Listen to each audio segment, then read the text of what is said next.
Please welcome Mark Wahlberg and Jonathan Roumie. Check out this bizarre interview where Mark Wahlberg confronts the hosts of The View in what quickly becomes a total lion's den. You need to pay special attention to Joy Behar here. Her questions were clearly meant to stir up a massive controversy, but Wahlberg was having none of it. What started as a friendly morning segment turned into a high-stakes face-off as Mark absolutely shuts down the attacks in the tense moments you're about to see. Yeah, just return to God and find our grounding, find calm in the midst of it all. How do you do that? Prayer. With the prayer. Guided meditations. ABC's The View is known for controversy, but today the target was faith.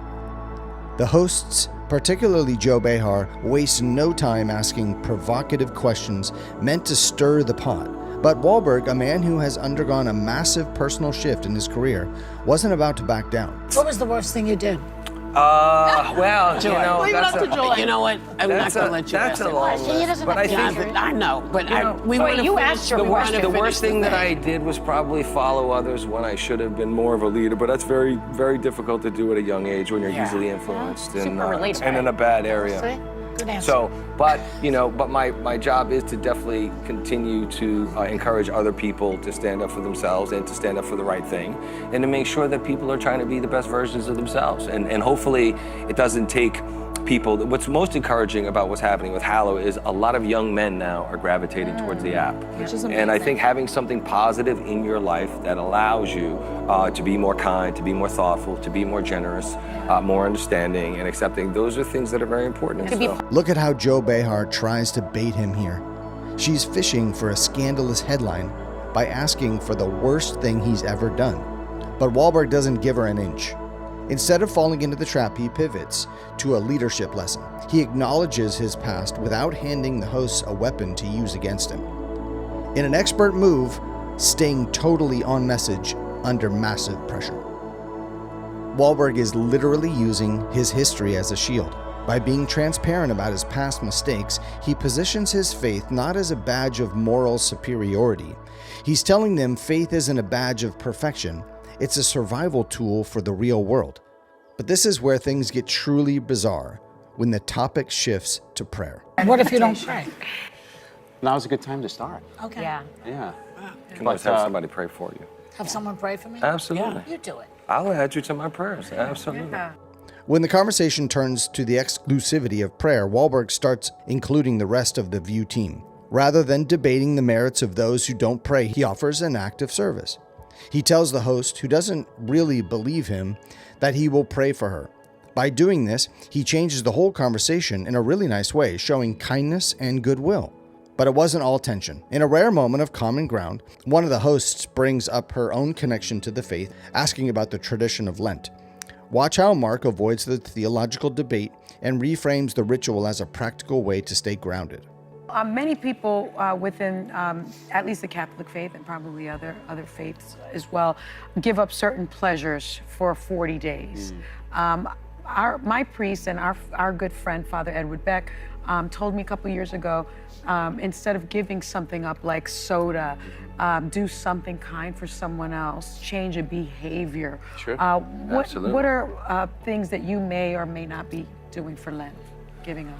Well, yeah, I've given up things that I shouldn't be eating or drinking and things of that nature, but I'm constantly trying to do more and be better. Yeah. I think that for me is the key. And I think Lent, and especially in its preparation for the observance of Easter, really is about kind of setting up for the rest of the year. Right. But if you're a work in progress like myself, it's always about first of all, I get on my hands and my knees, express my gratitude, and then I ask for the ability to know what the right thing is and to do it. I know I've been put in this position for a reason, and I want to fulfill the purpose that God has chosen for me, and I want to make sure that I can just do better.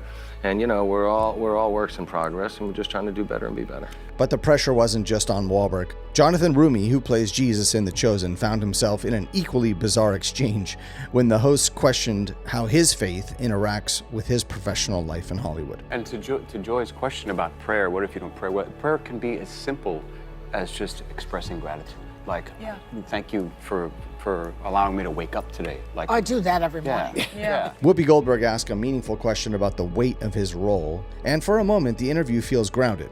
Jonathan, you do such an excellent job playing Jesus in the series The Chosen. Sometimes people think you might actually be closer to him than you want to say. But because we've talked about it at the table. Yeah. You're an actor, and now you're acting in a new rom-com, which I saw, which is fantastic, called Solo Mio, starring Kevin James. How does it...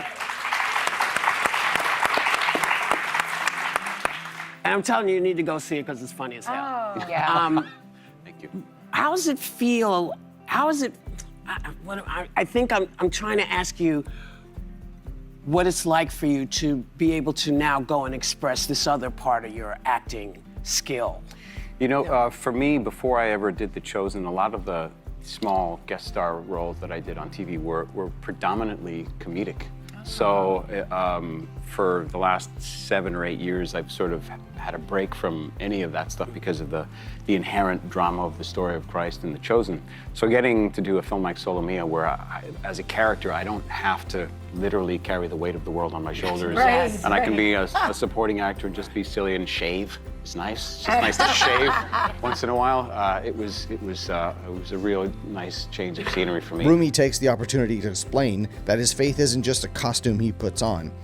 It's something he carries into every role, even secular ones. This is when things get pretty wild here in the interview.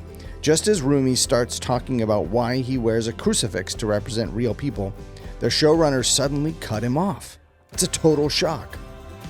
Even Whoopi seems surprised by the sudden interruption. Oh, already?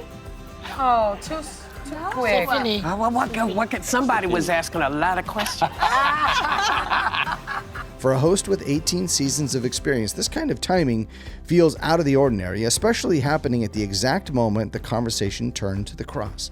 While The View was about defense, Wahlberg's move on Fox and Friends is pure offense. All these people that Chris Pratt and you, that young men grew up watching in all of your movies and all your projects, what kind of difference does that make to see people like you? And how did you make that decision that you wanted to go so public with your faith? I've always been talking about it. You know, I've always been talking about how key people came into my life at a very pivotal time and pointed me to in the direction of having a relationship with God. Mm-hmm. When things were difficult and my friends were no longer around, and there was a woman who would come to see me, or a priest who would, come talk to us when we were standing out on the corner at 3 o'clock in the morning at 13 years old.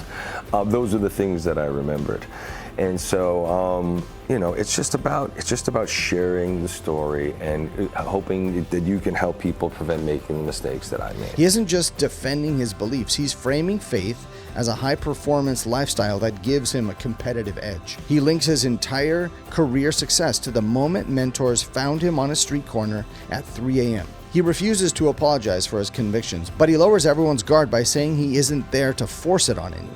He isn't preaching, he's sharing a cautionary tale so others don't repeat his mistakes. By name-dropping A-listers like Chris Pratt, he positions the faith as a common denominator for Hollywood's most disciplined men. It's how you use vulnerability to build real authority. And the first thing I do when I wake up is I pray. I express my gratitude and I ask for direction, and I ask for the strength and the ability to do what I'm supposed to do and to utilize the talents and gifts that God's given me for His purpose and to do godly things and not focus so much on worldly things. And I have a lot of responsibility and I have a lot of people depending on me. So that kind of starts the day, and then I feel pretty darn good. And then I get up and I take my vitamins, I go in the cold plunge, I wake up, I go into the gym, and then after that I feel like I can do anything. And then of course reality sets in, and life hits you in many different directions, but I always feel like I'm much more well equipped. And so the discipline has been something that I will not stray away from because it's worked so much for me that I only do it more now. And I only wish that I did it more when I was younger than I started, before I had to become a parent. By focusing on the discipline of Lent and fasting, Wahlberg connects his spiritual life to the broader cultural value of self-improvement. He presents faith as the practical foundation for his professional success and physical health. In his view, spirituality isn't just about ritual, it's about the discipline required to become the best version of oneself. But then comes the pivot. He connects feeling physically better to being more thoughtful and helping the next generation avoid his path. He's telling you that faith is the ultimate optimization tool for the life you're living right now.